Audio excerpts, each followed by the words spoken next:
एक बार की बात है कि किसी गुरुकुल में 3 शिष्यों ने अपनी शिक्षा पूरी करने पर अपने गुरुजी से पूछा कि उन्हें गुरु दक्षिणा में क्या चाहिए। गुरुजी पहले तो मंद मंद मुस्कुराए और फिर उन्होंने बड़ी स्नेहपूर्वक कहा कि मुझे तुमसे गुरु दक्षिणा में एक थैला भर सूखी पत्तियां चाहिए। तो तीनों मन ही मन बहुत प्रसन्न हुए, क्योंकि उन्हें लगा कि वो बड़े आसानी से अपने गुरुजी की इच्छा पूरी कर सकेंगे। सूखी पत्तियां तो जंगल में हर तरफ बिखरी ही रहती हैं, जो कि वो आसानी से ला सकते हैं।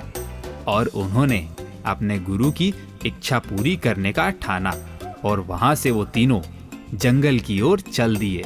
अब वो तीनों शिष्य चलते चलते एक जंगल में पहुंचे, लेकिन वहां पहुंचकर वो चौंक गए, क्योंकि वहां मुट्ठी भर सूखी पत्तियां ही दिखी उन्हें।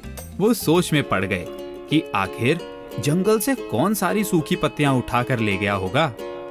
इतने में ही उन्हें दूर से आता हुआ कोई किसान दिखाई दिया। उन्होंने इस किसान से पूछा कि उन्हें एक थैला भर सूखी पत्तियां कैसे मिल सकती हैं। उस किसान ने माफी मांगते हुए कहा कि वो उनकी मदद नहीं कर सकता, क्योंकि उसने सूखी पत्तियों का ईंधन के रूप में पहले ही इस्तेमाल कर लिया है। फिर वो तीनों पास में ही एक गांव की ओर बढ़ने लगे कि शायद वहां उनकी कोई सहायता कर सके।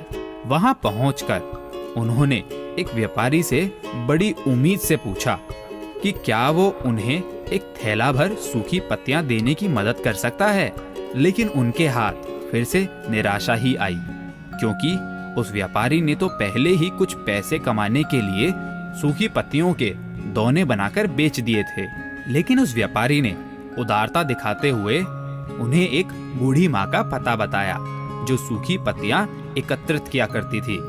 पर भाग्य ने यहाँ भी उनका साथ नहीं दिया, क्योंकि वह बूढ़ी माँ उन पत्तियों को अलग अलग करके कई प्रकार की औषधियां बनाया करती थी। उनके पास भी सूखी पत्तियां नहीं बची थी। अब निराश होकर वो तीनों खाली हाथ गुरुकुल लौट गए। गुरुजी ने उन्हें देखते हुए स्नेहपूर्वक गुरु दक्षिणा के बारे में पूछा।